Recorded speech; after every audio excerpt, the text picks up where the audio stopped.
سبحان اللہ. اللہ آپ سب کو سلامت رکھے. آمین تو کہو یا دعا کر دو کہ سب لوگ مر جائیں گے. لیکن واقعی آپ حساس دل رکھتے ہیں. اللہ ہم سب کو اس مجلس رسول کے صدقے میں اللہ اپنا گھر بھی دکھا دے, اور اللہ جب اپنا گھر دکھا دے تو رسول کا روضہ بھی دکھا دے. آمین تو کہہ لیجئے. تو زین العابدین صاحب شعر پڑھ رہے تھے. اگر مختار صاحب اگر واقعی شاعری آپ کرتے ہیں جی, اب وہ کہاں چلے گا؟ رکن الدین صاحب بھاگ گئے. بہت چیلنج کر رہے تھے کہ نیا شعر سنائے. دیکھتا ہوں کہ آپ کتنا نیا شعر. یہ الگ بات ہے کل نہ رہے لیکن آج ہیں.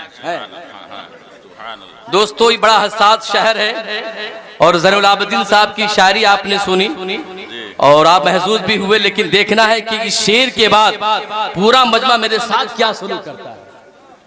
اچھا سلوک کرتا ہے یا برا سلوک کرتا ہے؟ شعر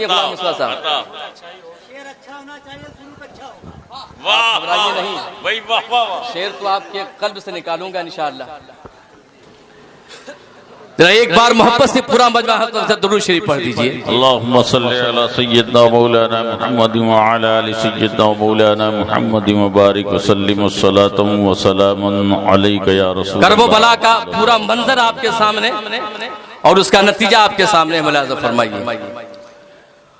اس آخری نماز کا عالم نہ پوچھئے. اس آخری نماز کا عالم نہ پوچھئے. اس آخری نماز کا عالم نہ پوچھئے. اسلام زندہ کر گیا سجدہ حسین کا. اسلام زندہ کر گیا سجدہ حسین کا. اور حضرات کیا واقعی میرے کرب و بلا والے آقا اگر شہید نہ ہوتے تو یہ جو آپ ہم کو کھانے اور آپ کو مل رہا ہے, آپ کو پینے کو مل رہا ہے. اور ایک محاورہ زین العابدین صاحب نے یا خود سے کیا ہو یا کسی سے کلوایا بھی ہو, لیکن بڑا اچھا محاورہ نے کہا ہے کہ سرکار امام علی اصغر اپنی ایڑی کو رگڑ دیتے. جو بچوں کی فطرت ہوا کرتی ہے, بچہ جب ہوش مند ہونے لگتا ہے تو اپنی ایڑیاں رگڑنے لگتا ہے. لیکن واہ میرے امام حسین, آپ کے شہزادوں کو میرا سلام, آپ کی عظمتوں کو میرا سلام, آپ کے تقدسوں کو میرا سلام. لیکن نہیں, اگر وہاں پانی امام اصغر اگر اپنی ایڑی سے رگڑ دیتے تو پھر اسماعیل ذبیح اللہ کے بارے میں پھر ہمارا آپ کا کیا خیال ہوتا آپ کا؟ یہ سرکار امام حسین کی کرامت ہے. اگر جہاں جہاں چاہتے وہاں سے پانی پھوٹتا نکلتا چشمہ پانی کا.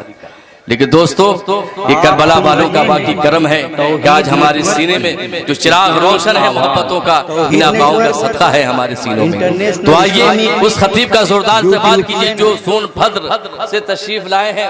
ماشاءاللہ بڑی اچھی صلاحیت کے مالک ہیں اور چہرے سے بھی نمایاں ہے اور بالکل پڑھا لکھا ہوا چہرہ ہے. اور یہ احساس دلا رہے ہیں حضرت علامہ مولانا الحاج محمد محمود برکاتی صاحب قبلہ قاضی دارالقضاء سون بھدر جو یو پی اتر پردیش سے تشریف لائے ہیں.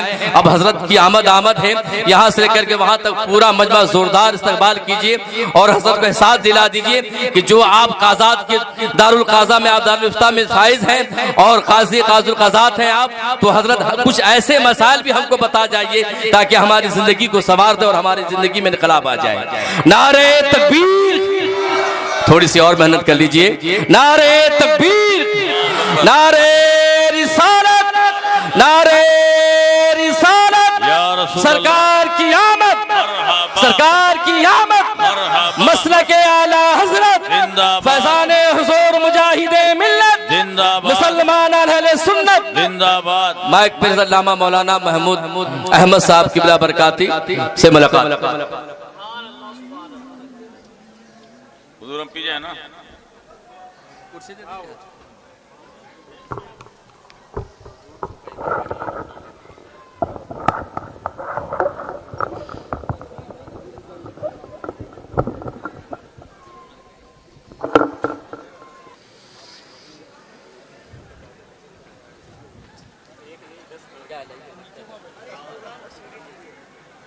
اسٹیج پہ تشریف فرما نبی رہے حضور مجاہد ملت حضرت علامہ سید غلام محمد صاحب حبیبی, دیگر علماء کرام, شعراء اسلام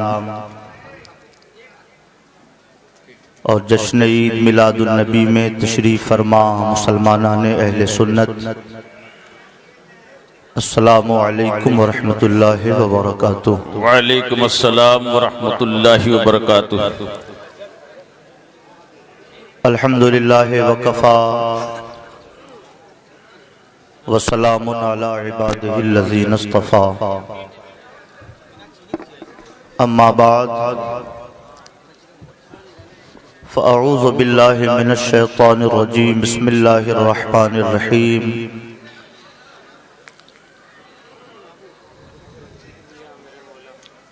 انا ارسلناک شاہدا ومبشرا ونذیرا سبحان اللہ، سبحان اللہ، سبحان اللہ۔ لتؤمنوا باللہ ورسولہ وتعزروہ وتوقروہ وتسبحوہ بکرۃ واصیلا۔ سبحان اللہ، سبحان اللہ۔ آمنت باللہ صدق اللہ مولانا العظیم وصدق رسولہ النبی الامین الکریم۔ سب سے اعلیٰ و اولا ہمارا نبی، سب سے بالا و والا ہمارا نبی، دونوں عالم کا دولہا ہمارا نبی، اپنے مولا کا پیارا ہمارا نبی۔ کیا خبر کتنے تارے کھلے چھپ گئے، پر نہ ڈوبے نہ ڈوبا ہمارا نبی۔ سبحان اللہ، سبحان اللہ۔ سب چمک والے شیشوں میں چمکا کیے، اندھے شیشے میں چمکا ہمارا نبی۔ سبحان اللہ۔ قرنوں بدلی رسولوں کی ہوتی رہی، چاند بدلی کا نکلا ہمارا نبی۔ سبحان اللہ، سبحان اللہ۔ غم زدوں کو رضا مژدہ دیجئے کہ ہے بے کسوں کا سہارا ہمارا نبی۔ سبحان اللہ، سبحان اللہ۔ عقیدت و احترام کے ساتھ اپنے اور کائنات کے مرکز عقیدت، معلم کتاب و حکمت، سید عالم نور مجسم احمد مجتبی محمد مصطفیٰ صلی اللہ تعالی علیہ وسلم کی بارگاہ عالی مرتبت میں درود و سلام کی نظر پیش کیجیے۔ اللہم صلی علی سیدنا مولانا محمد وعلی سیدنا و مولانا محمد معدن الجود والکرم وعلی آلہ وصحبہ وبارک وسلم۔ رفیقان گرامی، شاعر اسلام جناب زین العابدین صاحب کی خوبصورت نعت خوانی کے درمیان، مجلس کے درمیان جو سکون اور سرور کی کیفیت طاری ہوئی تھی، تھوڑی دیر اور اس سکون کی کیفیت کو باقی رکھیں۔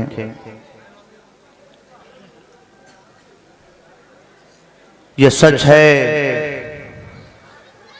کہ جب نبی کا غلام اپنے نبی کی نعتیں سنتا ہے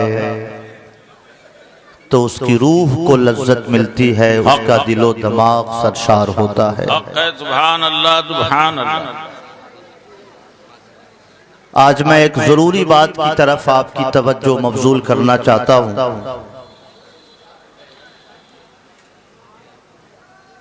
آج کے ذرائع ابلاغ کا سہارا لے کر بڑی قوت کے ساتھ یہ بات پھیلائی جا رہی ہے کہ بریلوی ایک نئی جماعت کا نام ہے۔ مولانا احمد رضا نے ہندوستانی مسلمانوں پر ایک نئی فکر تھوپی ہے۔ نہ ہماری نعت خوانی انہیں اچھی لگتی ہے، نہ بزرگوں کی تعظیم انہیں بھاتی ہے، نہ ہمارا جلوس انہیں اچھا لگتا ہے، نہ ہماری چادر ان کے حلق کے نیچے اترتی ہے۔ پچھلے سال 12ویں شریف کی شب میں راول قلعہ کی مجلس میں میری تقریر تھی۔ وہاں کا ماحول بہت گرم تھا۔ کسی بدعقیدہ نوجوان نے فیس بک پر ایک تبصرہ لکھا تھا کہ نبی کی پیدائش پر خوشی کا اظہار کرنا یہ ابو لہب کا طریقہ ہے۔ معاذ اللہ۔ ظاہر ہے کہ ایسا گستاخانہ تبصرہ سن کر کسی بھی مومن کے دل میں بے چینی پیدا ہوگی۔ مسلمانوں نے اس کے دکان پہ حملہ کیا، گھر پہ حملہ کیا، مگر پولیس اسے گرفتار کر کے جیل میں لے گئی۔ مجھے عنوان دیا گیا کہ آپ کو یہی بتانا ہے کہ نبی کی پیدائش پر خوشی کا اظہار کرنا یہ ابو لہب کی سنت ہے یا فرشتوں کی سنت ہے؟ میرے عزیز دوستو، میں یہ عرض کرنا چاہتا ہوں، آج کا نوجوان اتنا وقت اس کے پاس نہیں کہ وہ مدرسوں میں بیٹھ کر کتابیں پڑھے، اس کے پاس اتنا ٹائم نہیں کہ وہ علماء سے باتوں کو سمجھنے کی کوشش کرے۔ اپنے وقت کو وہ انٹرنیٹ پہ گزارتا ہے، فیس بک پہ وہ تبصرے لکھتا اور پڑھتا ہے، بہت ساری غیر اسلامی باتیں اس کے دل و دماغ میں پیوست ہوتی چلی جاتی ہیں۔ اس لیے میں چند جملے اپنے نوجوانوں کی خدمت میں، بالخصوص طالبان علوم نبویہ کی خدمت میں پیش کرنا چاہتا ہوں۔ نبی کی نعت پڑھنا اور نبی کی نعت لکھنا یہ بریلویوں کا طریقہ نہیں، بلکہ الحمدللہ یہ صحابہ کا طریقہ ہے۔ بلکہ میں تو یہ کہتا ہوں کہ ہم جیسی نعتیں پڑھتے اور لکھتے ہیں اس سے 1000 درجے بہتر نعت صحابہ کرام پڑھا کرتے تھے۔ سبحان اللہ سبحان اللہ۔ بہت مختصر میں عرض کر دوں، دربار پیغمبر کے ایک بڑے مقدس اور مبارک شاعر ہیں حضرت حسان ابن ثابت رضی اللہ تعالی عنہ۔ سبحان اللہ سبحان۔ یہ وہ خوش نصیب صحابی ہیں جن کے لیے میرے پیغمبر منبر شریف لگواتے تھے، نعتیں پڑھتے، صحابہ کرام نعتوں کو سنتے تھے، اور میرے پیغمبر خوش ہوتے تو بسا اوقات اپنی چادر شریف انہیں عطا فرما دیتے تھے۔ سبحان اللہ، یہ وہ خوش نصیب صحابی ہے۔ ظاہر ہے کہ جو صحابی نعت پڑھیں، صحابہ جس نعت کو سنیں اور پیغمبر جس نعت پر اپنی خوشیوں کا اظہار کریں، وہ نعت غلط نہیں ہو سکتی ہے کہ نہیں؟ نبی کا یہ منصب ہے، اگر ان کے سامنے کوئی بات غلط کہی جائے تو پیغمبر روک دیا کرتے ہیں، کیونکہ نبی کا کہنا بھی حدیث، نبی کا عمل کرنا بھی حدیث، اور نبی کے سامنے کوئی کام ہو اور نبی چپ رہے یہ بھی حدیث، اس کو حدیث تقریری کہتے ہیں۔ میرے دوستو، اب ذرا سنیے حضرت حسان اپنے نبی کی نعت کیسے پڑھتے ہیں۔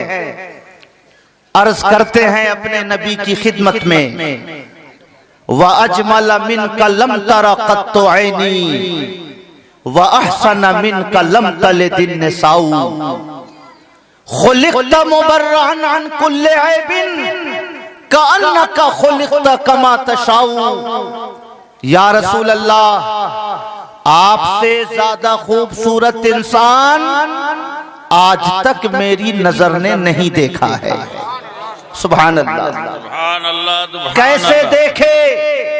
وَأَحْسَنَ مِنْكَ لَمْ تَلِدِ النِّسَاءُ، آپ سے بہتر بچہ آج تک کسی عورت کے پیٹ سے پیدا ہی نہیں ہوا۔ حق ہے، سبحان اللہ سبحان اللہ۔ دیکھے تو کیسے دیکھے؟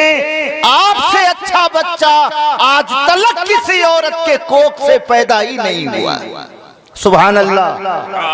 یہ کون کہہ رہے ہیں؟ حضرت حسان کہہ رہے ہیں۔ کون سن رہے ہیں؟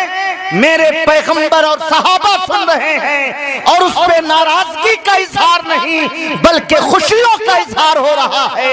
ایدک اللہ بروح القدس، اللہ روح قدس کے ذریعے تمہاری تائید کرے۔ ان جملوں جملوں سے میرے پیغمبر حضرت حسان کی حوصلہ افزائی کر رہے ہیں۔ سبحان اللہ۔ حضرت حسان کو میرے پیغمبر سے زیادہ خوبصورت کوئی نظر نہ آ سکا، ان سے بہتر کوئی بچہ نہ دکھ سکا۔ اللہ کا کرم ہے کہ ہم ایمان والے بھی وہی بولی بولتے ہیں، سب سے اعلیٰ و اولا ہمارا نبی، سب سے بالا و والا ہمارا نبی، سارے اچھوں سے اچھا سمجھیے جسے، ہے اس اچھے سے اچھا ہمارا۔ سبحان اللہ سبحان اللہ۔ یہ کوئی نئی بولی نہیں ہے، جو بولی حضرت حسان کی تھی اسی جملے کو اعلیٰ حضرت نے بریلی کے مسند پہ بیٹھ کے ارشاد فرمایا۔ کوئی نئی بات نہیں کہی اعلیٰ حضرت نے۔ اور دوسرا شعر سنیے میرے دوستو، فرماتے ہیں خلقت مبرئا عن کل عیب، یا رسول اللہ دنیا کے ہر عیب سے پاک و صاف بنا کے آپ پیدا کیے گئے ہیں۔ سبحان اللہ۔ کأنک خلقت کما تشاء، مجھے تو ایسا لگتا ہے کہ یا رسول اللہ آپ جیسا پیدا ہونا چاہتے تھے اللہ نے آپ کو ویسا ہی پیدا فرمایا۔ سبحان اللہ سبحان اللہ۔ میں عرض کر دوں مصطفیٰ خان صاحب دعا کریں مولا مجھے مکان دے دے، اللہ قبول فرماتا ہے، مکان عطا فرماتا ہے۔ سبحان اللہ۔ مختار صاحب دعا کریں مولا مجھے اولاد دے دے، اللہ قبول فرماتا ہے، اولاد کی نعمت دیتا ہے۔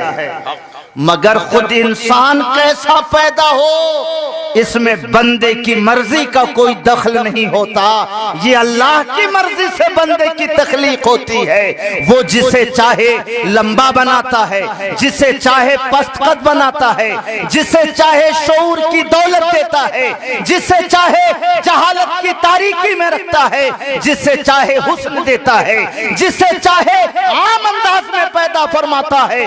پیدا ہونے والے انسان کی اپنی تخلیق میں کوئی مرضی نہیں ہوتی، مگر حضرت حسان کا عقیدہ دیکھو۔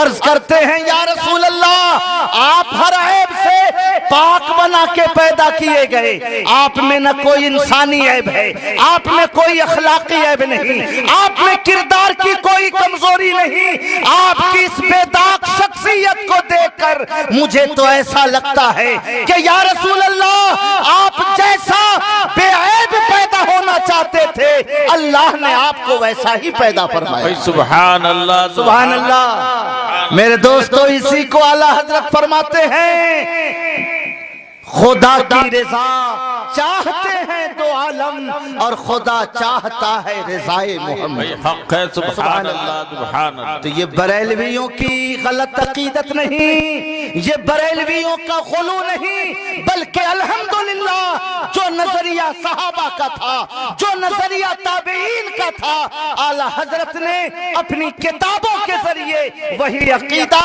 ہندوستانی مسلمانوں تک پہنچانے کی کوشش فرمائی۔ سبحان اللہ سبحان اللہ۔ اعلیٰ حضرت فرماتے ہیں لمیات نظیروں کا فی نظر مثلے تو نشد پیدا جانا، آپ کا مماثل میری نظر میں آج تک نہیں نظر آیا۔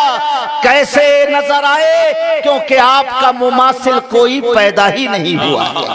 سبحان اللہ۔ میرے دوستو میں عرض کرنا چاہتا ہوں، میں یہ آپ کو سمجھانا چاہتا ہوں کہ بریلویت کوئی نیا عقیدہ نہیں، کوئی نئی جماعت نہیں، بلکہ الحمدللہ صحابہ، تابعین اور تبع تابعین کے عقیدوں کی ترجمانی کرنے والی جماعت کو جماعت اہل سنت کہا جاتا ہے کہ نہیں؟ میرے دوستو اور تھوڑا ایک قدم آگے بڑھاتے ہیں۔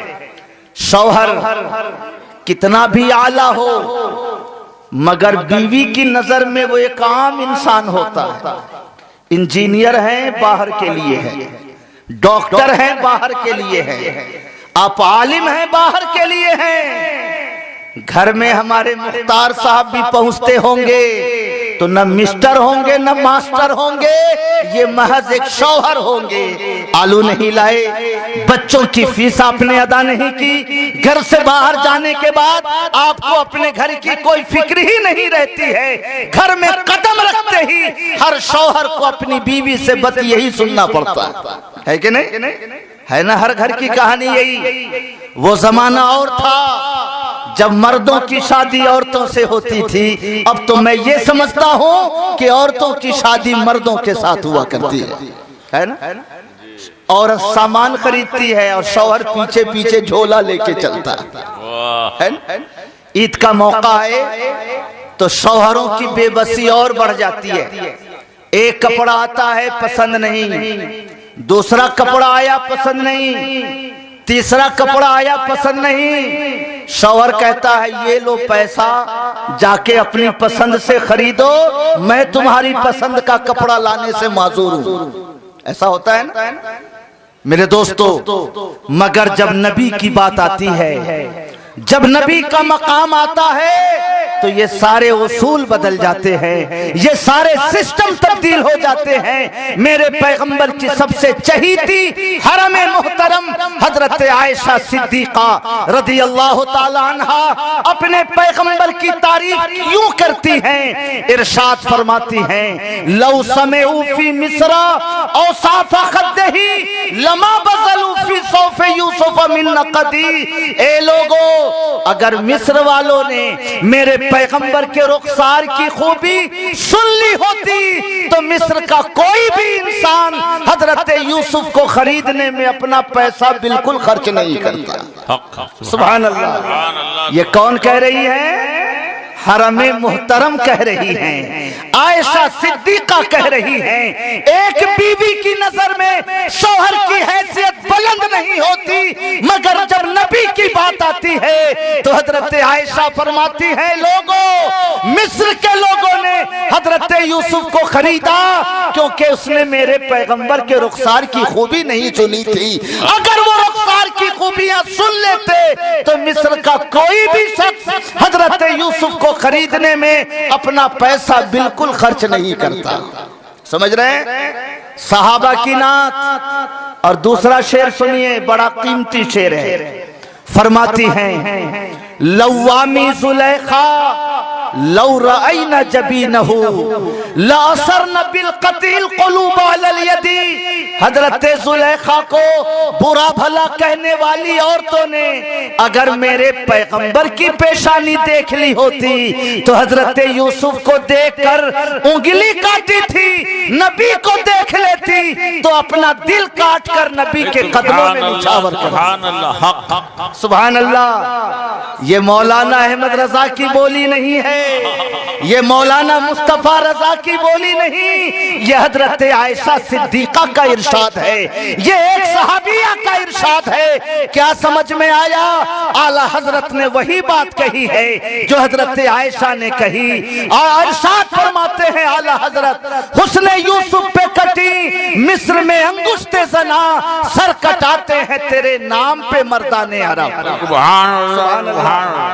تو یہ بریلویوں کی مبالغہ آرائی نہیں ہے، یہ امام احمد رضا کے ماننے والوں کی غلو پسندانہ عقیدت مندی نہیں، بلکہ صحابہ جیسے نعت پڑھتے تھے الحمدللہ اسی انداز میں زین العابدین نعت پڑھتے ہیں، اسی انداز میں شہاب الدین نعت پڑھتے ہیں، الحمدللہ اسی انداز میں تاج بنارسی نعت پڑھتے ہیں۔ یہ تو صحابہ کی فکر ہے جسے اعلیٰ حضرت نے ہم ہندوستانی مسلمانوں تک پہنچانے کی کوشش فرمائی ہے۔ سبحان اللہ۔ میرے دوستو، حضور حبیب ملت سید غلام محمد حبیبی صاحب تشریف فرمائے، جب گنبد خضرا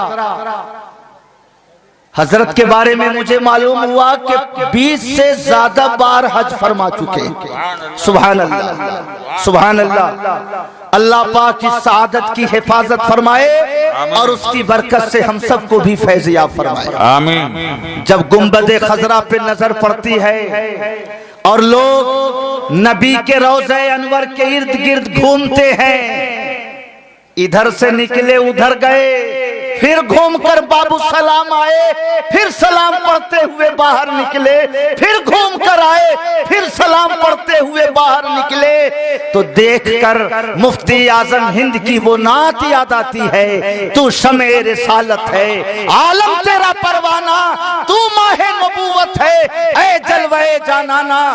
میرے دوستو، یہ ان بزرگوں کی مقبولیت ہے کہ ان کی نعتیں پیغمبر کے دربار میں بھی پڑھی جاتی ہے۔ سبحان اللہ۔ میرے بھائیو، ان کی نعت کا ایک شعر نجدیوں کے حلق پر بڑا گراں گزرتا ہے۔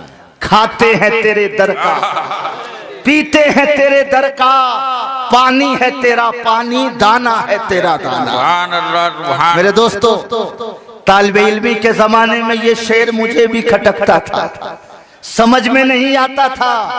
رزق دینے والا رب ہے تو ہم اپنے رب کا کھاتے ہیں، رب کا پیتے ہیں۔ یہ مفتی اعظم ہند نے کس عالم میں لکھ دیا کہ کھاتے ہیں تیرے در کا، پیتے ہیں تیرے در کا، پانی ہے تیرا پانی، دانا ہے تیرا دانا۔ میرے دوستو، طالب علمی کے زمانے میں شکوک و شبہات پیدا ہوتے رہتے ہیں، اساتذہ کی برکت سے وہ شکوک دور ہوتے رہتے ہیں۔ میں عرض کرنا چاہتا ہوں، حضرت شیخ عبدالحق محدث دہلوی رضی اللہ تعالیٰ عنہ نے ایک بڑی نایاب کتاب لکھی ہے، مدارج النبوت شریف، ہے نا؟ اس کا ترجمہ ایک زمانے سے چھپتا ہے اور بکتا ہے، مگر مولانا عبدالستار حمدانی پوربندر والے نے اس کا فارسی نسخہ شائع فرمایا۔ الحمدللہ اس کا ایک نسخہ میرے پاس بھی ہے۔ جب میں پڑھتا ہوں تو عشق اعلیٰ حضرت کی خوشبو اس میں نظر آتی ہے، عشق مجاہد ملت کا رنگ نظر آتا ہے، بلکہ میں تو اس نتیجے پہ پہنچا ہوں کہ اعلیٰ حضرت نے عشق و محبت کا جو پیغام عطا فرمایا ہے، اصل میں وہ حضرت شیخ عبدالحق محدث دہلوی کا نظریہ ہے جس کی ترجمانی اعلیٰ حضرت نے فرمائی۔ میرے دوستو، یہ دور بڑا نازک ہے، علم کا جواب علم سے دینا ہوگا۔ آج مولوی اسماعیل احسان الہی ظہیر نے ایک کتاب لکھی البریلویت کے نام پر، لکھا معاذ اللہ مولانا احمد رضا شیعہ تھے، مولانا احمد رضا قادیانیت کے قریب تھے، مولانا احمد رضا نے وہ باتیں کہیں جن باتوں کا نشان ماضی کے مسلمانوں میں نہیں نظر آتا ہے۔ میں سارے طالبان علوم نبویہ سے گزارش کروں گا، اپنے ماضی کے بزرگوں کی کتابوں کو پڑھیے تاکہ آپ غیروں کی باتوں کا دندہ شکن جواب دے سکیے۔ آج دنیا آپ کی علم کی ضرورت مند ہے، آپ کی قیادت کی ضرورت مند ہے۔ میں عرض کر دوں، میں مدارج النبوت میں پڑھ رہا تھا، ایک حدیث میری نظر سے گزری، آقا فرماتے ہیں اوتی تو مفاتیح خزائن الارض، مجھے زمین کے خزانوں کی کنجی دی گئی۔ میرے دوستو، یہ حدیث پڑھتا تھا، سنتا تھا، علماء سے اس کا بیان سنتا تھا، مگر اس کتاب میں حضرت شیخ نے جو تشریح کی ہے اس نے میری آنکھوں کو کھول دیا، میرے دل میں ایمان کی روشنی کو اور منور کر دیا۔ وہ عرش کی تشریح کرتے ہوئے لکھتے ہیں، ظاہرش آنکھیں مراد خزائن ملوک فارس و روم کے بدست صحابہ افتاد۔ آقا نے فرمایا مجھے زمین کے خزانوں کی کنجی دی گئی، اس کا ظاہری مطلب یہ ہے کہ ملک فارس اور ملک روم کے بادشاہوں کا خزانہ مجھے دیا گیا۔ میری برکت سے یہ ممالک صحابہ کے دور میں فتح ہوئے اور وہاں کے خزانے اللہ نے میرے ماننے والوں کو عطا فرمایا۔ یہ حدیث کا ظاہری مطلب ہے۔ آگے ارشاد فرماتے ہیں وہ بات نشا کے مراد خزائن اجناس ارزاق دو عالم کے بقف اقتدار و سپرد۔ کہیے سبحان اللہ، کہیے الحمدللہ۔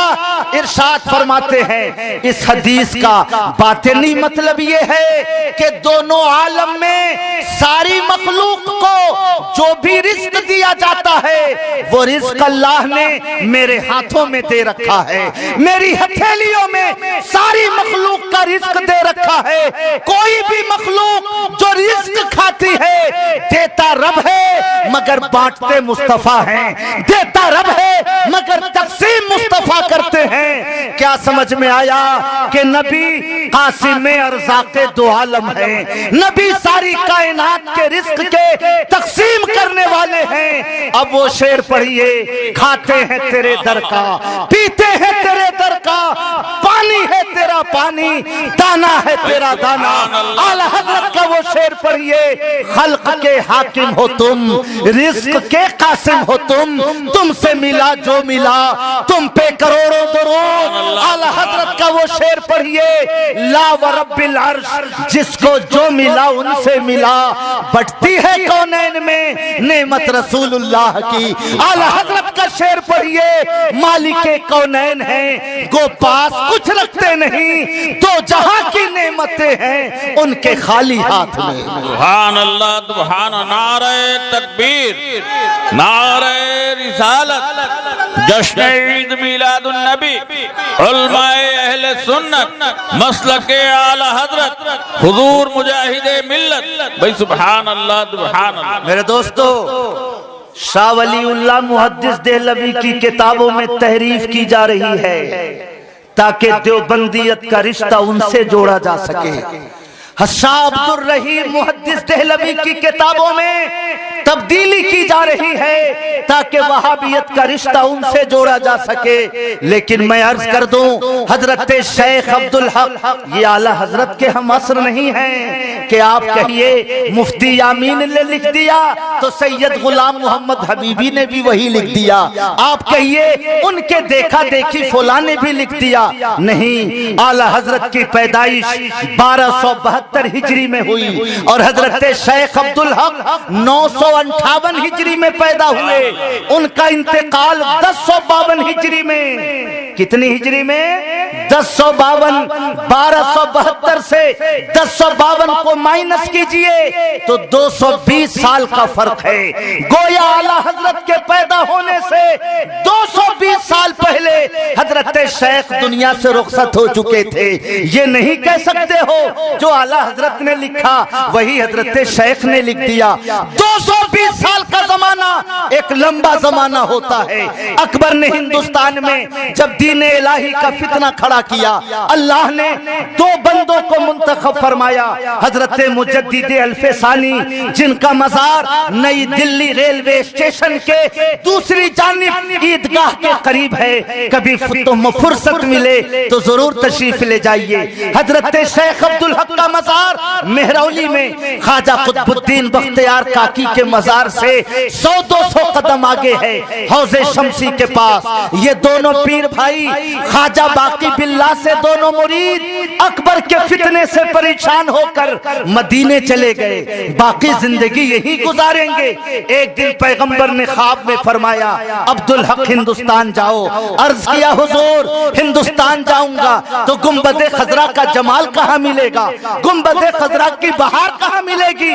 پیغمبر نے فرمایا ہندوستان جاؤ، دن ہندوستان کا ہوگا مگر شام مدینے کی ہوگی، وہاں رہ کے بھی تم گنبد خضرا کے جلوے دیکھتے رہو گے۔ میرے دوستو، ان کی سیرت لکھنے والے لکھتے ہیں کہ یہ ان علماء میں سے تھے جن کو پیغمبر کے دربار میں شرف حضوری حاصل تھا، جب چاہتے پیغمبر کا دیدار کرتے، کوئی بات دل میں کھٹکتی پیغمبر سے پوچھ لیتے، اپنی کتابوں کو پیغمبر کی خدمت میں پیش کرتے۔ گویا یہ وہ بزرگ ہیں جن کی کتابوں کی پروف ریڈنگ میرے پیغمبر فرماتے تھے، جن کی کتابوں کی اصلاح میرے پیغمبر کے ذریعے ہوتی تھی۔ اس لیے یہ نہیں کہہ سکتے ہو حضرت شیخ نے غلط بات لکھ دی ہے، حضرت شیخ نے الٹا سیدھا لکھ دیا ہے، جو مولانا احمد رضا نے کہا وہی بات انہوں نے نقل کر دی ہے، یہ نہیں کہہ سکتے ہو۔ آؤ ان کی خدمت میں دیکھو، عشق رسالت کا موجے مارتا ہوا سمندر ان کی کتابوں میں نظر آتا ہے۔ سبحان اللہ۔ میں عرض کرنا چاہتا ہوں، نبی اپنی قبر میں زندہ ہیں، یہ فتنہ، یہ وہ عقیدہ ہے جو دنیا کے تمام مسلمانوں کا ہے، مگر اس اسماعیل دہلوی نے 1857 ہجری کے بعد یہ فتنہ کھڑا کیا کہ نبی اپنی قبر میں مردہ ہیں، وہ قبر میں مٹی میں مل گئے۔ علماء اہل سنت نے اس کی تردید فرمائی، رد فرمایا، یہ فتنہ دب گیا۔ وہ باتوں کی تعویل کرنے لگے، وہ اپنی باتوں کو پلٹنے لگے، تقویت الایمان کے نسخے بدل کر چھاپنے لگے، لیکن اس فتنے کو ڈاکٹر ذاکر نائک نے پھر زندہ کیا۔ 2 سال پہلے اس نے ساؤتھ افریقہ میں بیان دیا، حضرت آدم سے لے کر آج تک جتنے پیغمبر دنیا میں آئے وہ سب کے سب اپنی قبروں میں مردہ ہیں، اور ان کو زندہ سمجھنا یہ عقل کے بھی خلاف ہے، یہ دلیلوں کے بھی خلاف ہے۔ کہو معاذ اللہ، کہو استغفر اللہ۔ میرے دوستو، ہر دور میں اٹھتے ہیں یزیدی فتنے، ہر دور میں شبیر جنم لیتے ہیں۔ اعلیٰ حضرت نے کتابیں لکھی، لیکن جو حضرت شیخ نے لکھا وہ میں سنانا چاہتا ہوں اپنے علماء کو، اپنے طلباء کو، اپنے دوستوں کو۔ مدارج النبوت میں لکھتے ہیں، با چندی اختلاف و کثرت مذاہب کے دری امت است، ہیچ کسرا دری مسئلہ خلاف نیز کہ آ حضرت بحیات حقیقی حصی دنیاوی بے شائب مجاز و توہم تعویل دائم و باقیس و برعمال امت حاضر و ناظر و طالبان حقیقت را و متوجہان آ حضرت را مفیض و مربی۔ کہیے سبحان اللہ، معنی سمجھ میں آئے نہ آئے پکار اٹھیے سبحان اللہ۔ ارشاد فرماتے ہیں اس امت میں ڈھیر سارا اختلاف ہے، لوگوں میں بہت سارے مسائل میں اختلاف ہیں، لیکن اس مسئلے میں کسی کا کوئی اختلاف نہیں ہے کہ پیغمبر حیات حقیقی کے ساتھ، حیات دنیاوی کے ساتھ قبر میں زندہ ہیں، اور اپنی امت کے عمل کو دیکھا کرتے ہیں۔ جو ان کی بارگاہ سے رشتہ جوڑے اس کی تربیت کرتے ہیں، جو ان کی بارگاہ سے لو لگائے پیغمبر اسے فیض پہنچایا کرتے ہیں۔ مجھے عرض کرنے دو، اعلیٰ حضرت کے پیدا ہونے سے 220 سال پہلے حضرت شیخ نے نبی کو زندہ کہا۔ الحمدللہ یہی بات اعلیٰ حضرت نے کہی، تو زندہ ہے واللہ، تو زندہ ہے واللہ، میرے چشم عالم سے چھپ جانے والے انبیاء کو بھی اجل آنی ہے، ہاں فقط اتنی کہ بسانی ہے، پھر اسی آن کے بعد ان کی حیات مثل سابق وہی جسمانی ہے۔ یہ کوئی نیا عقیدہ نہیں ہے، یہ کوئی نیا نظریہ نہیں ہے، جو صحابہ نے کہا، جو تابعین نے کہا، جو حضرت شیخ عبدالحق نے کہا۔ الحمدللہ وہی بات اعلیٰ حضرت نے ہم ہندوستانی مسلمانوں کو بتائی ہے اور ہم کو وہی عقیدہ سکھایا ہے نا؟ درود شریف پڑھی، اللہم صلی علی سیدنا و مولانا محمد معدن الجود والکرم وآلہ وصحبہ وبارک وسلم۔ میرے دوستو، سید صاحب قبلہ سے پوچھئے، سبحان اللہ، یہ میری خوش نصیبی ہے کہ آج میں نے ان کا چہرہ دیکھا، اس سے پہلے بھی دیکھ چکا ہوں، عرض کر چکا ہوں، حضور دوبارہ دیکھیے گا تو پہچانیے گا۔ نہیں معلوم حضور مجھے پہچان رہے ہیں کہ نہیں۔ دار ام ہانی میں حضرت کی امامت کے میں ہم لوگوں نے 2 سجدے ادا کیے ہیں، حضور کی رفاقت میں سبحان اللہ چند سجدے دار ام ہانی میں ادا کرنے کا شرف مجھے حاصل ہوا ہے۔ میں عرض کرنا چاہتا ہوں، آج کوئی مسلمان نبی کے روضے کے قریب جاتا ہے، ہاتھوں کو اٹھاتا ہے، نجدی مولوی آتا ہے، القبلۃ ہناک، قبلہ ادھر ہے، ادھر کیا دیکھتے ہو، ادھر کیا مانگتے ہو، زبانیں ان کی کھل جاتی ہیں، وہ لوگوں کو تنقید کا نشانہ بنانے لگتے ہیں۔ لیکن میرے دوستو، میں نے دیکھا ہے، وہ عجم کا رہنے والا ہو کہ عرب کا رہنے والا، وہ امریکہ کا مسلمان ہو کہ جاپان کا مسلمان، جب پہلی بار ہاتھ اٹھاتا ہے تو نبی کے روضے ہی کی طرف ہاتھ اٹھاتا ہے، نبی ہی کی طرف دست طلب سوال دراز کرتا ہے۔ کیا سمجھ میں آیا؟ ہر مسلمان کی فطرت میں ہے کہ نبی زندہ ہیں، نبی دیتے ہیں، نبی ہماری باتوں کو سنتے ہیں۔ وہ ہزار کوشش کر لیں لیکن مسلمانوں کا رشتہ وہ نبی کے دربار سے نہیں کاٹ سکتے ہیں۔ میرے دوستو، وہ قوم جو نبی کی جانب ہاتھ اٹھانا قبول نہ کرے، وہ قوم جو نبی کو زندہ کہنا کو قبول نہ کر سکے، وہ قوم جو نبی کو سلام پیش کرنا نہ قبول کر سکے، وہ نبی کو مالک جنت کیسے کہہ سکتی ہے؟ نبی کو مالک کائنات کیسے کہہ سکتی ہے؟ لیکن میرے دوستو، ہم اہل سنت کا عقیدہ ہے نبی اللہ کے حبیب ہیں، اور ہم اتنا جانتے ہیں کہ میں تو مالک ہی کہوں گا کہ وہ مالک کے حبیب یعنی محبوب و محب میں نہیں میرا تیرا۔ میں اتنا جانتا ہوں کہ جو ایک حبیب کا ہوتا ہے وہ اس کے دوست کا کہلاتا ہے۔ جو چیز مصطفیٰ خان صاحب کی ہوگی وہ رضوان صاحب کی ہوگی، جو رضوان کی ہوگی وہ مصطفیٰ صاحب کی ہوگی، جو مختار صاحب کی ہوگی وہ تاج بنارسی کی ہوگی۔ دو دوست ہوتے ہیں تو میرا تیرا بیچ میں نہیں ہوتا، جو میرا ہے وہ تیرا ہے، جو تیرا ہے وہ میرا ہے۔ یا رسول اللہ، میں تو مالک ہی کہوں گا کہ وہ مالک کے حبیب یعنی محبوب و محب میں نہیں میرا تیرا۔ ہم نبی کو مالک جنت بھی کہتے ہیں، ہم نبی کو مالک کونین بھی کہتے ہیں۔ رب کے دینے سے وہ دنیا کے بھی مالک ہیں، وہ آخرت کے بھی مالک ہیں، یہ ہمارا عقیدہ ہے۔ لیکن میرے دوستو، حج کے موقع سے جو کتابیں بانٹی جاتی ہیں، اہل حدیث جو پرچے بانٹتے ہیں، وحید الدین خان جو ہر رسالہ تقسیم کرتا ہے، پڑھ کے دیکھو، یہ شرک ہے، یہ بدعت ہے، یہ ناجائز ہے۔ جنت کا مالک رب ہے، کوئی انسان نہیں ہو سکتا۔ لیکن میں آپ کو سنانا چاہتا ہوں، مسلم شریف کی حدیث ہے، حضرت ربیعہ ابن کعب اسلمی، یہ وہ صحابی ہیں جو نبی کی خدمت کرتے تھے۔ نبی جب تہجد کے لیے اٹھتے تو وضو کا پانی دیتے تھے، مسواک پیش کرتے تھے۔ رات کا وقت ہے، میرے نبی کی خدمت میں وہ پانی لے کے آئے۔ میرے نبی کا جذبہ رحمت بڑھا، ارشاد فرمایا، صلی یا ربیعہ، تو اے ربیعہ جو مانگنا ہے مانگ لو۔ سبحان اللہ، ہم ہوتے کہتے حضور بلڈنگ دے دیجئے، ہم ہوتے حضور ملازمت دے دیجئے، ہم ہوتے حضور ایک کمپنی اور ایک فیکٹری دے دیجئے، مگر وہ نبی کے عاشق تھے۔ عرض کیا، یا رسول اللہ اسألک مرافقتک فی الجنہ، یا رسول اللہ میں جنت میں آپ کی کفش برداری مانگتا ہوں۔ جو ڈیوٹی یہاں کر رہا ہوں وہ ڈیوٹی وہاں کرنا چاہتا ہوں، جو خدمت یہاں کر رہا ہوں وہی خدمت جنت میں ساتھ میں رہ کے کرنا چاہتا ہوں۔ میرے عزیز دوستو، میں عرض کرنا چاہتا ہوں، تاج بنارسی مصطفیٰ صاحب سے کہہ دیں، جو مانگنا ہے مانگ لیجئے۔ مانگنے والا جانتا ہے کہ تاج بنارسی کی کیپیسٹی کتنی ہے، ان کی وسعت کتنی ہے، ان کے پاس اختیار کتنا ہے۔ مصطفیٰ بھائی بولیں گے، اپنی ٹوپی دے دیجئے اچھی ہے، اپنی صدری دے دیجئے اچھی ہے، آپ اپنا امامہ دے دیجئے اچھا ہے۔ یہ کبھی نہیں کہہ سکتے برلا کی فیکٹری ہم کو دے دیجئے، یہ نہیں کہہ سکتے بالکو کی کمپنی ہم کو دے دیجئے۔ یہ جانتے ہیں، کہنے والے نے کہہ تو دیا ہے، جو مانگنا ہے مانگو، مگر مانگنے والا دینے والے کی کیپیسٹی دیکھ کے مانگا کرتا ہے۔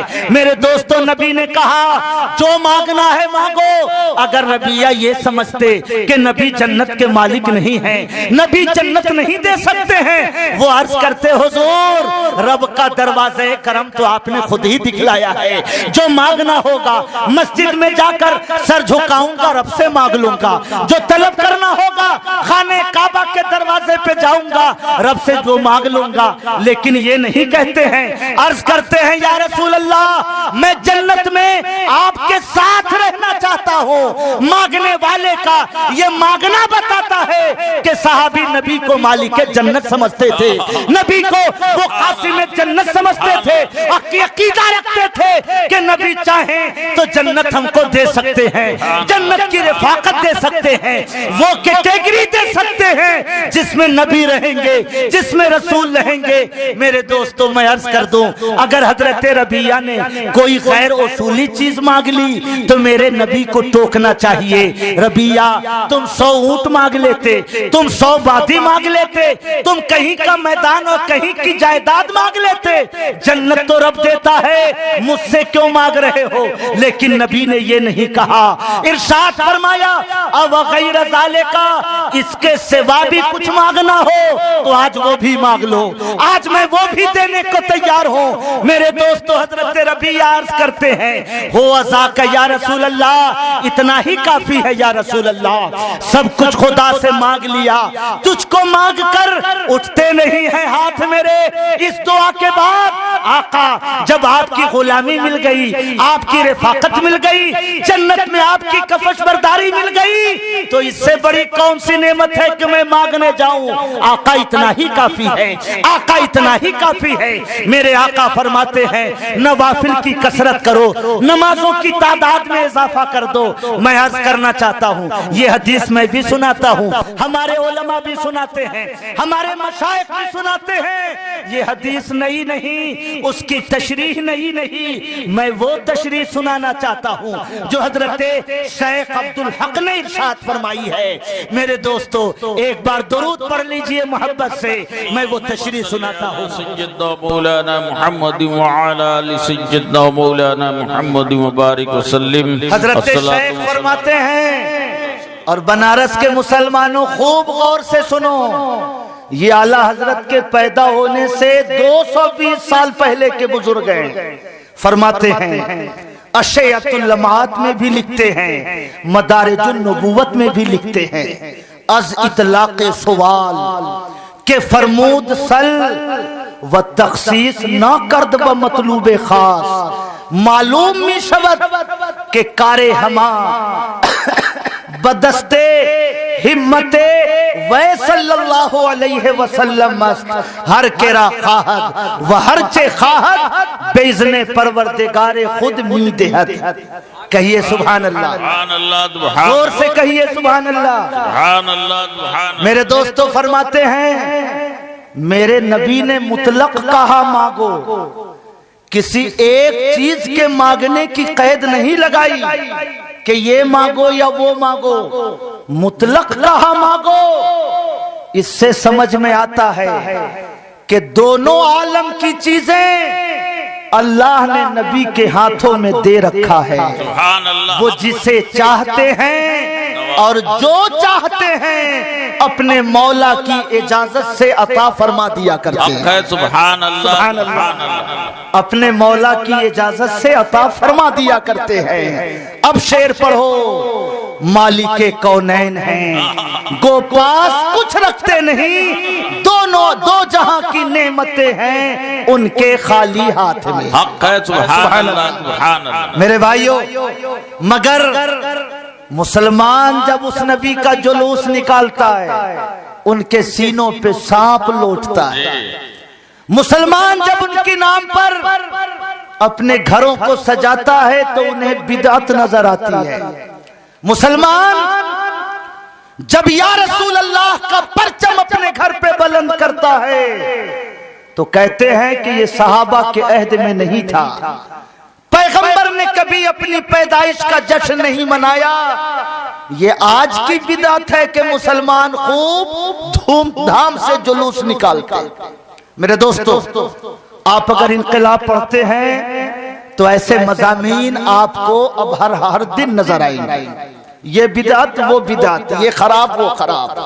میں عرض کر دوں، یہ سچ ہے کہ نبی نے اپنی پیدائش کا جشن نہیں منایا، یہ سچ ہے کہ ان کے دور میں قبروں پر چادریں نہیں چڑھائی جاتی تھی، یہ سچ ہے کہ اس عہد میں مزارات کی حاضری کے لیے لمبے سفر نہیں کیے جاتے تھے، یہ سچ ہے کہ یہ ساری چیز بدعت ہے۔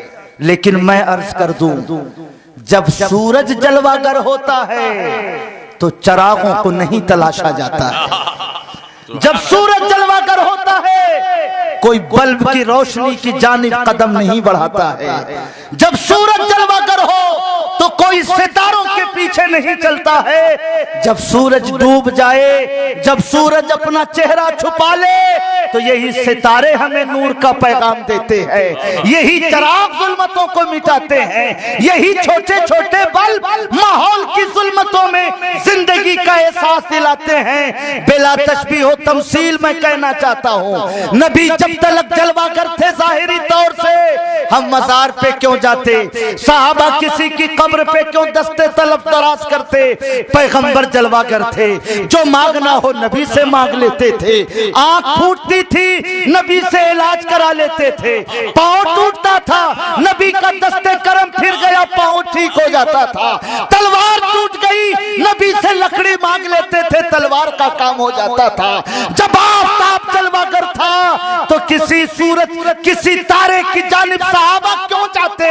مگر جب نبی جلوہ گر ظاہراً نہ رہے تو ہمارے لیے یہی چراغ ایمان کی روشنی کا ذریعہ ہے، یہی ستارے نور ایمان ہم کو دیتے ہیں۔ اس لیے ہم اب بریلی بھی جاتے ہیں، کچھوچا بھی جاتے ہیں، دھام نگر کی چوکھٹ پہ بھی سر جھکاتے ہیں۔ ہم بزرگوں کے مزار پر اس لیے نہیں جاتے وہ ہمارے خدا ہیں، ہم اس لیے جاتے ہیں کہ ان سے خدا کا پیغام ملتا ہے، رب تک پہنچنے کا راستہ ملتا ہے، اس لیے ہم بزرگوں کی بارگاہوں میں جاتے ہیں۔ یہ بدعت ہے، سچی بات ہے بدعت ہے، مگر میں عرض کر دوں بدعت دو طرح کی ہوتی ہے، ایک اچھی بدعت، ایک بری بدعت۔ مشکات المصابیح باب الاعتصام بالکتاب والسنہ کی حدیث پڑھیے، آقا فرماتے ہیں من سنہ فی الاسلام سنتا حسنہ فلہ اجرہا واجر من عمل بہا ومن سنہ فی الاسلام سنتا سیئتا فعلیہ وزرہا ووزر من عمل بہا۔ جو اسلام میں کوئی اچھا راستہ پیدا کرتا ہے تو اس کو اس کا ثواب بھی ملتا ہے، اور جتنے لوگ اس اچھے راستے پہ چلیں گے سب کا ثواب ملے گا۔ کوئی برا راستہ پیدا کرے تو اس کا گناہ اس پہ ہوگا، جتنے لوگ اس راستے پہ چلیں گے سب کا گناہ اس کے سر ہوگا۔ کیا سمجھ میں آیا؟ نئے راستے دو قسم کے ہوتے ہیں، اگر وہ نیا راستہ اسلام کو قوت دے تو اچھا ہے، اگر وہ بدعت اسلام کو فائدہ پہنچائے تو اچھی ہے، اور وہ بدعت اسلام کو نقصان پہنچائے وہ سیئہ ہے، وہ گمراہی ہے، وہ حرام ہے، وہ ناجائز ہے۔ اب میں عرض کرنا چاہتا ہوں آپ اس اصول کو پیش نظر رکھو، بدعت سے کہاں کہاں بچو گے۔ میں عرض کرنا چاہتا ہوں نبی کے زمانے تک قرآن پتھروں پہ لکھا تھا، کھجور کی چھالوں پہ لکھا تھا، کھجور کے ٹکڑوں پہ لکھا تھا، چمڑوں پہ لکھا تھا، ایک جگہ جمع نہیں تھا۔ حضرت ابو بکر کا دور آیا، اسی طرح قرآن مختلف حصوں میں الگ الگ لکھا ہوا تھا۔ ایک جنگ ہوئی، جنگ موتا، مسیلمہ کذاب نے نبوت کا دعویٰ کیا، میرے صحابہ کی 1000 افراد کی جماعت ان سے جنگ کے لیے گئی، بڑی شدت کی جنگ ہوئی، 70 حافظ قرآن صحابہ اس میں شہید ہو گئے۔ جنگ کے بعد لوٹے صحابہ، حضرت عمر نے کہا ابو بکر صدیق اگر صحابہ اسی طرح دنیا سے جاتے رہے اور ہم نے قرآن کو جمع نہیں کیا تو قرآن ہمارے ہاتھوں سے رخصت ہو جائے گا، قرآن کی دولت ہمارے ہاتھوں سے چھن جائے گی۔ حضور لوگوں کو مقرر کیجئے کہ جہاں جہاں قرآن لکھا ہے سب کو جمع کر کے ایک جگہ لکھ دے۔ حضرت ابو بکر فرماتے ہیں عمر اگر تم یہ کہتے کہ یہ پہاڑ اٹھا کے یہاں سے وہاں کر دو یہ میرے لیے آسان تھا، مگر تم نے وہ بات کہی جو کام پیغمبر نے نہیں کیا، جو کام پیغمبر نے نہ کیا ہو ہم وہ کام کیسے کریں؟ حضرت عمر فرماتے ہیں حضور ان کے زمانے میں ضرورت نہیں تھی اس لیے انہوں نے نہیں کیا، مگر اب ضرورت ہے، واللہ ھذا خیر، اللہ کی قسم یہ اچھا کام ہے، اللہ کی قسم یہ اچھا کام ہے۔ حضرت ابو بکر فرماتے ہیں فجعل یکررنی حتی شرح اللہ لہ صدری، حضرت عمر بار بار یہ بات کہتے رہے، بار بار اصرار کرتے رہے، یہاں تک کہ اللہ نے میرے دل کو کھول دیا اور حضرت ابو بکر نے فیصلہ کیا کہ قرآن کو جمع کیا جائے۔ 11 صحابہ کی ٹیم بنی، جہاں جہاں قرآن ہے سب کو ایک جگہ جمع کیجئے۔ قرآن جمع کیا گیا، ایک جگہ اکٹھا کیا گیا۔ میرے دوستو یہ بدعت ہے، نبی کے زمانے میں اکٹھا نہیں تھا، یہ نیا کام ہے، نبی کے زمانے میں یہ کام نہیں ہوا تھا۔ مگر کسی سے پوچھو کیا قرآن جمع کرنا حرام تھا؟ کیا قرآن جمع کرنا ناجائز تھا؟ آج ہم بھی وہی قرآن پڑھتے ہیں، تبلیغی بھی وہی قرآن پڑھتے ہیں، اہل حدیث بھی وہی قرآن پڑھتے ہیں، مودودی کے ماننے والے بھی وہی قرآن پڑھتے ہیں۔ مجھے عرض کرنے دو یہ بدعت ہے، مگر اسلام کی ضرورت ہے، اس لیے یہ اچھی بدعت ہے، یہ اچھی بدعت ہے، ہم بھی قبول کرتے ہیں، وہ بھی قبول کرتے ہیں۔ اور ایک قدم آگے بڑھائیے میرے دوستو، نبی کے زمانے میں قرآن پہ زبر زیر نہیں تھا، صحابہ کے دور میں قرآن پہ زبر زیر نہیں تھا۔ ہماری زبان اردو ہے، کوئی کتاب لاؤ زبر ہو کہ نہ ہو ہم پڑھ لیتے ہیں، آسانی سے ہم اس کو مطالعہ کر لیتے ہیں، مگر کسی انگریز کو دو نہ پڑھ سکے گا۔ یہی ہوا جب اسلام ایران تک پہنچا، فارسی پڑھنے والے قرآن کو زبر زیر کے بغیر نہ پڑھ سکے، غلطی ہونے لگی۔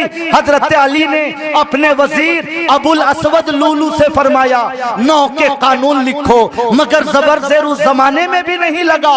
جب حجاج ابن یوسف کا زمانہ آیا، وہ ظالم تھا، وہ قاتل تھا، مگر اس نے قرآن پہ زبر زیر لگایا۔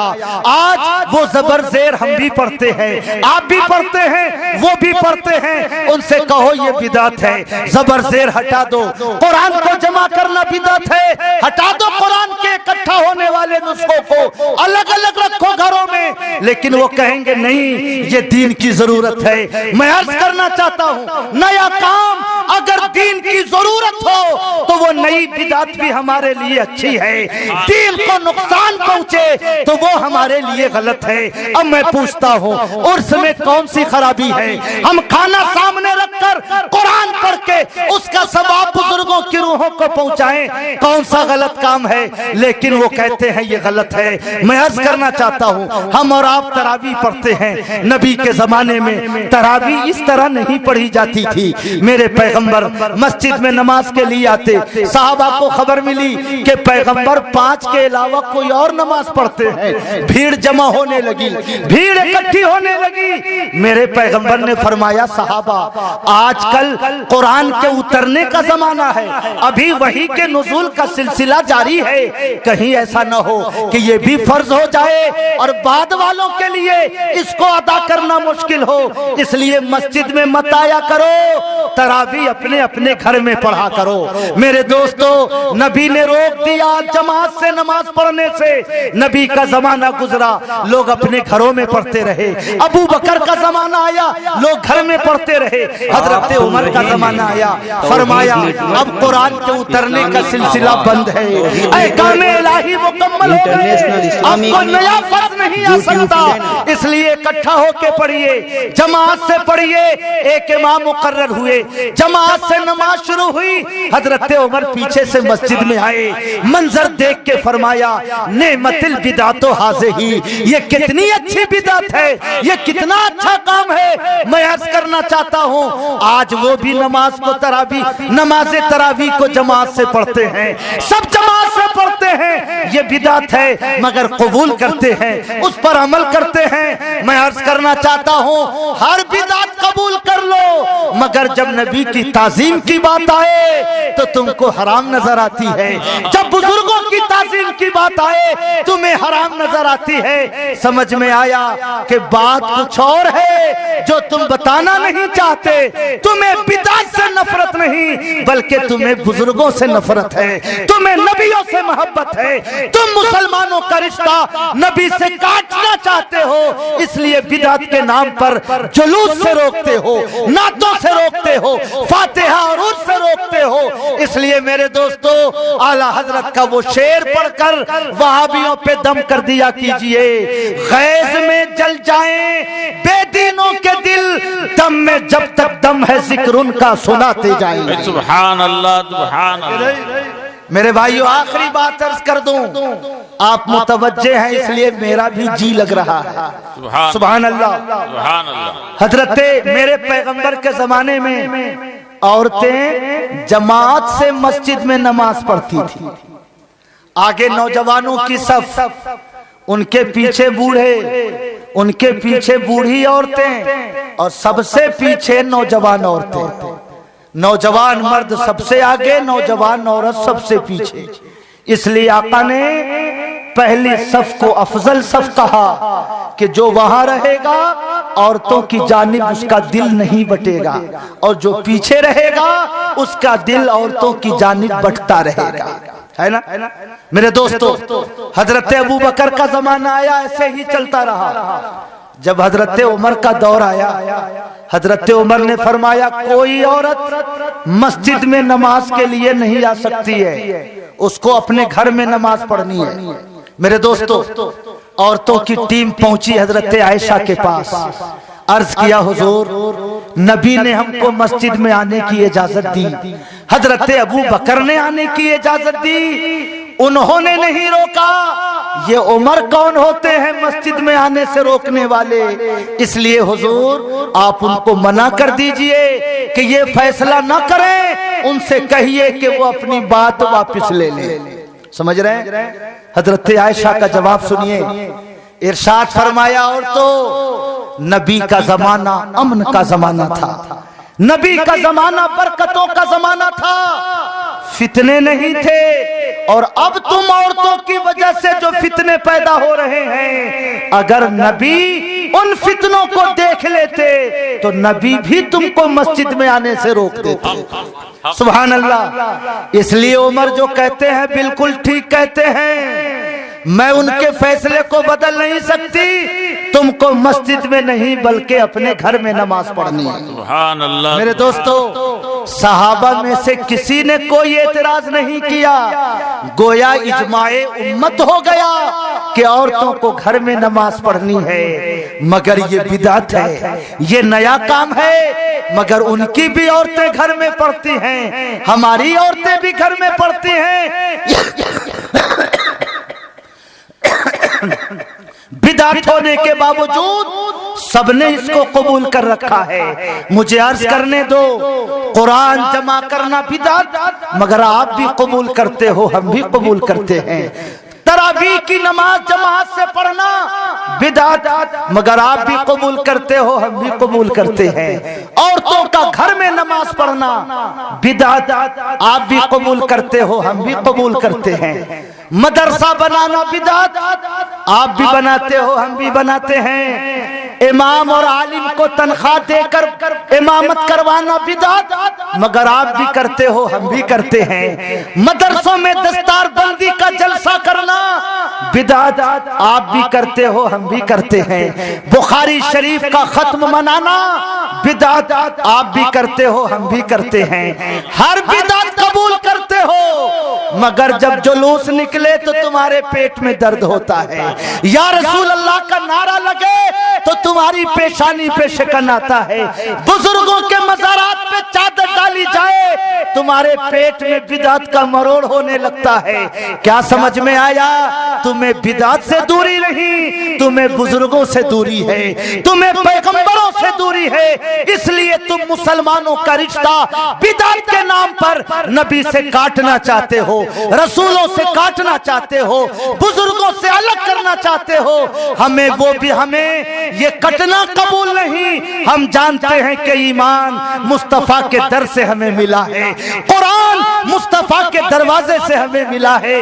ہم جانتے ہیں اللہ کی رحمتوں کی بھیک خواجہ اجمیری کی چوکھٹ سے ہمیں ملتی ہے۔ ہم جانتے ہیں ایمان کی روشنی بغداد والے کے دربار سے ہمیں ملتی ہے۔ ہم جانتے ہیں حق پرستی کا پیغام دھام نگر کی چوکھٹ سے ہمیں ملتا ہے۔ اس لیے تم ہزار کوششیں کر لو، مگر ایمان والے نعرہ لگاتے رہیں گے، جلوس نکالتے رہیں گے، نبی کے نام پر اپنے گھروں کو سجاتے رہیں گے، اور یہ کہتے رہیں گے سنا ہے آپ ہر عاشق کے گھر تشریف لاتے ہیں، سنا ہے آپ ہر عاشق کے گھر تشریف لاتے ہیں، میرے گھر میں بھی ہو جائے چراغاں یا رسول اللہ۔ ہم کہتے رہیں گے کسی کی جے بھی جے، ہم کیوں منائیں؟ کیا غرض ہم کو؟ ہمیں کافی ہے بس اپنا ہی نعرہ یا رسول اللہ۔ سبحان اللہ سبحان اللہ سبحان اللہ سبحان اللہ۔ میرے دوستو، اس لیے بہت مختصر میں اگر مسلک اعلی حضرت کا پریچے تمہیں کرانا ہو تو بس یہ شعر پڑھ لینا، اللہ کی سرتابہ قدم شان ہے سبحان اللہ۔ اور انسان نہیں انسان، وہ انسان ہے یہ۔ اور قرآن تو ایمان بتاتا ہے انہیں، ایمان یہ کہتا ہے میری جان ہے یہ۔ سبحان اللہ۔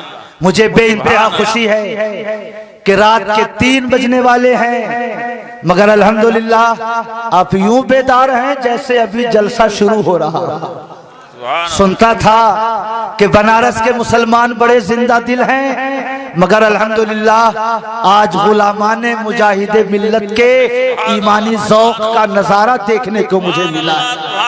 میں دل کی گہرائیوں سے کل ہند خاکساران حق کے ارکان کو مبارکباد پیش کرتا ہوں، اور جن نوجوانوں نے ذکر مصطفی کی ایسی پرنور مجلس منعقد کی، اللہ پاک ان سب کو شاد رکھے، آباد رکھے، اور بزرگوں کے نقش قدم پہ چل کر ہم سب کو زندگی گزارنے کی توفیق عطا۔ آمین۔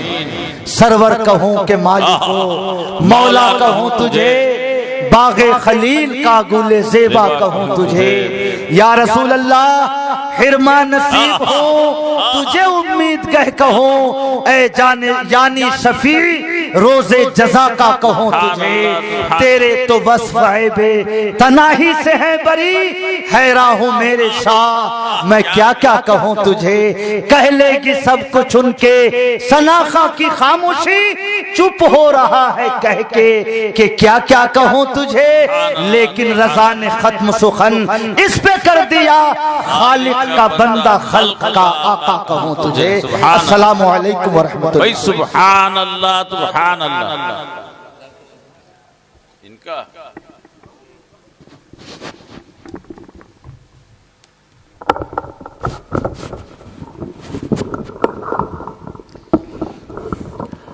حضرات، ابھی آپ خطیب اہل سنت حضرت علامہ و مولانا مفتی الحاج محمود احمد برکاتی صاحب قبلہ قاضی دارالقضاء سون بھدر یو پی کی نہایت ہی عالمانہ و فاضلانہ پرمغز پر اثر بصیرت افروز تقریر دل پذیر سماعت فرما رہے تھے۔ اب آئیے بلا کسی تمہید و تاخیر کے میں آپ کی خوبصورت سماعتوں کے حوالے پھر زین العابدین کو کر رہا ہوں۔